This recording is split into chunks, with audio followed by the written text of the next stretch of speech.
Hello everyone, welcome to modern classes Arola. आज की इस वीडियो में हम प्रकाश और दर्पण से संबंधित कुछ अन्य महत्वपूर्ण प्रश्नों के बारे में भी चर्चा करेंगे। पिछली वीडियो में आपने फर्स्ट पार्ट में लाइट एमसीक्यू के फर्स्ट पार्ट में आपने कुछ महत्वपूर्ण प्रश्नों के बारे में जाना था। आज की इस वीडियो में भी हम कुछ और अन्य प्रश्नों के बारे में चर्चा करेंगे। देखिए, इसमें फर्स्ट क्वेश्चन हमारा है कि श्वेत प्रकाश में कितने रंग होते हैं। जो श्वेत प्रकाश होता है, जो सूर्य से निकलता है प्रकाश, उसमें कितने रंग होते हैं। आपने पढ़ा है कि उसमें 7 रंग होते हैं। ठीक है, कौन कौन से रंग होते हैं। विबग्योर, आपने पढ़ा होगा विबग्योर। ठीक है, V for violet, I for indigo, B for blue, G for green, Y for yellow, O for orange और रेड। ठीक है, तो ये 7 रंग होते हैं श्वेत प्रकाश में। जो रेड कलर होता है, इसकी तरंग दैर्घ्य सबसे ज़्यादा होती है, प्रकीर्णन सबसे कम होता है।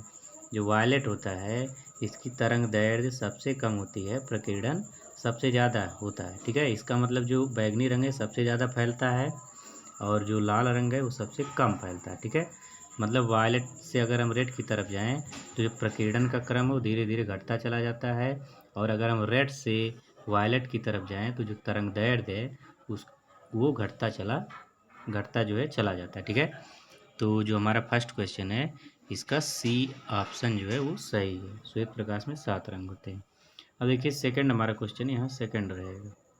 ठीक है, कौन सा दर्पण अभिसारी होता है। ठीक है, तो देखिए जब आपने किरण पुंज पढ़ा था उसमें क्या था कि अभिसारी किरण पुंज कौन सा होता है, जहाँ प्रकाश की किरणें एक बिंदु पर मिलती। तो इसका मतलब जो दर्पण प्रकाश की किरणों को एक बिंदु पर मिलाएगा वही दर्पण क्या होगा, अभिसारी। ठीक है, तो देखिए आपने पढ़ा है कि जब अवतल दर्पण पर प्रकाश की किरणें पड़ती हैं। ठीक है, ये हमारा अवतल दर्पण है और ये हो गया हमारा मुख्य अक्ष। ठीक है, आपने पढ़ा जब मुख्य अक्ष के समांतर प्रकाश की किरणें पड़ती हैं तो मुख्य फोकस से होकर जाती हैं। यहाँ से मुख्य अक्ष के समांतर कोई भी किरण ले जाएंगे वो यहीं से गुजरेगी। ठीक है, तो आप देख रहे हैं कि जो समांतर प्रकाश की किरणें जा रही हैं वो कहाँ मिल रही हैं, एक बिंदु पर यहाँ मिल रही हैं। तो इसका मतलब जो हमारा अवतल दर्पण है प्रकाश की किरणों को एक बिंदु पर मिलाता है। ठीक है, तो इसका मतलब अभिसारी दर्पण कौन सा दर्पण होगा, अवतल दर्पण होगा। ठीक है, तो ये जो सेकंड वाला क्वेश्चन है हमारा, इसका ए ऑप्शन सही है। आगे बढ़ते हैं। देखिए जो थर्ड क्वेश्चन है, इंद्रधनुष में बाहर की ओर कौन सा रंग होता है। तो आपने देखा होगा जब आकाश में इंद्रधनुष बनता है तो उसमें ऊपर की तरफ लाल रंग होता है। अगर आपने नहीं ध्यान दिया है तो फिर कभी अगर इंद्रधनुष बनता है उसमें ध्यान से देखिएगा कि लाल रंग ऊपर की तरफ होता है और जो बैगनी रंग होता है वो नीचे की तरफ। ठीक है, तो विबग्योर इस प्रकार से क्रम बनता है। इसमें 7 रंग होते हैं, तो आर जो है सबसे ऊपर होता है और सबसे नीचे की तरफ क्या होता है, बैगनी। ठीक है, आगे बढ़ते हैं। देखिए जो चौथा क्वेश्चन है, पूर्ण आंतरिक परावर्तन का उदाहरण। पूर्ण आंतरिक परावर्तन क्या उदाहरण क्या क्या है, हीरे का चमकना। हीरे में जब प्रकाश की किरण जाती है तो ये इसी में जो है अंदर परावर्तित होती है। ठीक है, जिसके कारण हीरा चमकता है। तो हीरे का चमकना जो है ये पूर्ण आंतरिक परावर्तन का उदाहरण ये भी है। ठीक है, ये तो है ही। अब देख लीजिए कोई और भी ऑप्शन है क्या। रेगिस्तान में मरीचिका का बनना। रेगिस्तान में जो मरीचिका बनती है, ठीक है, उसका कारण भी क्या है, ये पूर्ण आंतरिक परावर्तन के ही कारण होता है। आपने सड़कों पर भी देखा होगा कि जैसे आप गाड़ी चला रहे हैं तो आगे ऐसा महसूस होता है जैसे पानी है। ठीक है, आप दूर से आ रहे हैं, गर्मियों में ऐसा महसूस होता है कि आगे पानी है, लेकिन जब आप वहाँ पहुँचते हैं तो वहाँ पानी नहीं होता है। तो ये जो आपको महसूस हुआ कि आगे पानी है, ये घटना जो है ये प्रकाश के पूर्ण आंतरिक परावर्तन के ही कारण होती। तो रेगिस्तान में जो मरीचिका बनती, इसका कारण भी जो है पूर्ण आंतरिक परावर्तन है। हीरे का चमकना भी पूर्ण आंतरिक परावर्तन है। और कांच में जब कोई दरार पड़ जाती है तो आपने देखा होगा दरार चमकती है, तो वहाँ चमकने का कारण भी क्या है, वो पूर्ण आंतरिक परावर्तन ही। ठीक है, प्रकाश जब उसमें पड़ता है दरार में तो उसी में जो है वह घूमता है, जिसके कारण प्रकाश चमकता है। ठीक है, उसी में प्रकाश परावर्तित होता है। जब प्रकाश परावर्तित होगा तो चमक जरूर उत्पन्न होगी। तो इसमें जो है तीनों ऑप्शन सही हैं। तो इसका मतलब इसका डी ऑप्शन जो है उपरोक्त सभी, ये तीनों विकल्प सही हैं, इसका मतलब डी हमारा ऑप्शन ये सही होगा। ठीक है, आगे बढ़ते हैं। देखिए जो 5वां क्वेश्चन है, आकाश का नीला रंग प्रकाश की किस परिघटना का उदाहरण है। तो आकाश नीला हमें क्यों दिखाई देता है। तो नीला आकाश इसलिए दिखाई देता है क्योंकि नीले रंग का प्रकीर्णन जो है ज़्यादा होता है। ठीक है, आपने पढ़ा प्रकीर्णन जो है लाल से जब हम बैगनी की तरफ जाते हैं तो प्रकीर्णन जो है प्रकीर्णन बढ़ता है, लाल का सबसे कम होता है, बैगनी का सबसे ज़्यादा होता है। तो नीला रंग जो है नीले रंग का प्रकीर्णन ज़्यादा होता है, इसी कारण हमको आकाश का रंग नीला दिखाई देता है। ठीक है, किस रंग की तरंगदैर्घ्य सबसे अधिक होती है, ये हमारा है 6वां क्वेश्चन। तो अभी को हमने आपको बताया कि तरंगदैर्घ्य लाल की सबसे ज़्यादा होती है, बैगनी की सबसे कम होती है। ठीक है, तरंगदैर्घ्य जिसकी ज़्यादा होती है उसका प्रकीर्णन कम होता है, तो लाल की तरंगदैर्घ्य सबसे ज़्यादा है, इसी के लिए इसका प्रकीर्णन कम होता है। ठीक है, तो जो हमारा 6वां क्वेश्चन है इसका ए ऑप्शन सही है। ठीक है, आगे बढ़ते हैं। किस दर्पण से वास्तविक प्रतिबिंब बनते हैं। तो दर्पण जब हमने आपको पढ़ाया था तो हमने आपको बताया था कि वास्तविक प्रतिबिंब केवल अवतल दर्पण से ही बनते हैं। ठीक है, उत्तल दर्पण से आभासी बनता है, समतल से भी आभासी बनता है। तो इसका मतलब जो 7वां क्वेश्चन है इसका हमारा सी ऑप्शन सही, अवतल दर्पण से ही केवल वास्तविक प्रतिबिंब बनते हैं। और आगे बढ़ते हैं। देखिए जो 8वां क्वेश्चन है, सूर्योदय और सूर्यास्त के समय सूर्य लाल क्यों दिखाई देता है।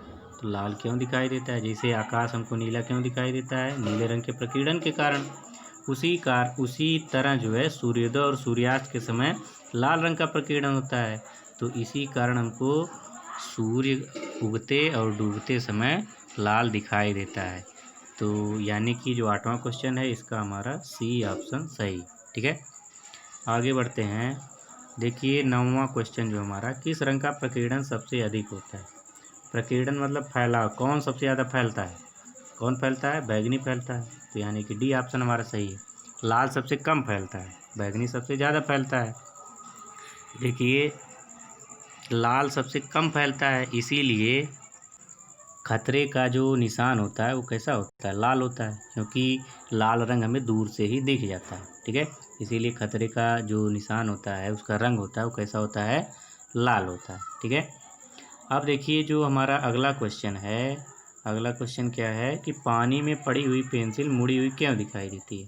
तो पानी में पड़ी हुई पेंसिल मुड़ी हुई हमको क्यों दिखाई देती है, क्योंकि जो प्रकाश है जब एक माध्यम से, एक पारदर्शी माध्यम से दूसरे पारदर्शी माध्यम में जाता है तो इसकी चाल बदल जाती है, जिसके कारण अपवर्तन हो जाता है प्रकाश का। हमने अपवर्तन में आपको पढ़ाया था, जैसे मान लीजिए ऊपर वायु है और नीचे क्या है, जल है। ठीक है, तो प्रकाश जब वायु से जल में जाएगा तो अपना इसकी चाल बदलेगी, तो अपना मार्ग बदलेगा।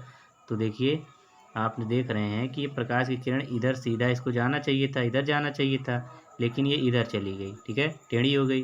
तो इसी कारण पानी में जब पेंसिल डाली जाती है तो हमको मुड़ी हुई दिखाई देती है। ठीक है, तो यही घटना है।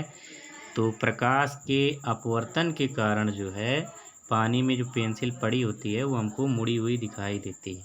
ठीक है, तो उम्मीद है कि आप लोगों को जितना क्वेश्चन हम यहाँ आप लोगों को बताए हैं सारे क्वेश्चंस आप लोगों को अच्छी तरह समझ में आए होंगे। देखिए यहाँ जितने भी क्वेश्चन हम बताए हैं सभी क्वेश्चन आपके एग्ज़ाम के लिए बहुत ही इम्पॉर्टेंट हैं।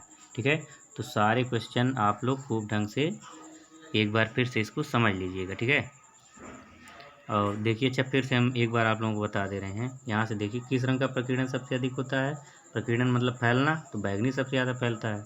पानी में पड़ी हुई पेंसिल मुड़ी हुई क्यों दिखाई देती है, अपवर्तन के कारण। ठीक है, चलिए जल्दी जल्दी पीछे हम लोग बढ़ेंगे।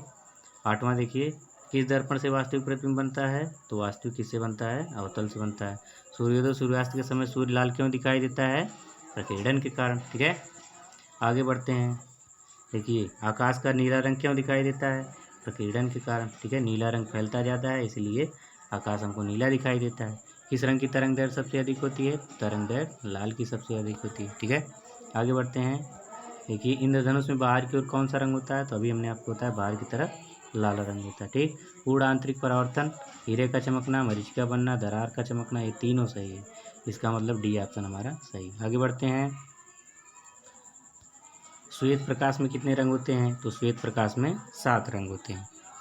और अगला है कौन सा दर्पण अभिसारी होता है, तो अभिसारी मतलब किरणें जहाँ मिलती हैं, इसका मतलब अवतल, तो अवतल हमारा अभिसारी दर्पण। ठीक है, तो हमने आपको एक बार फिर से सभी क्वेश्चन को बता दिया। तो उम्मीद है आप लोगों को अच्छी तरह समझ में आ गया होगा, और आगे भी हम आप लोगों के लिए इसी तरह के MCQ बनाएंगे, और मिलेंगे आपसे अगले वीडियो में। Take care, bye bye.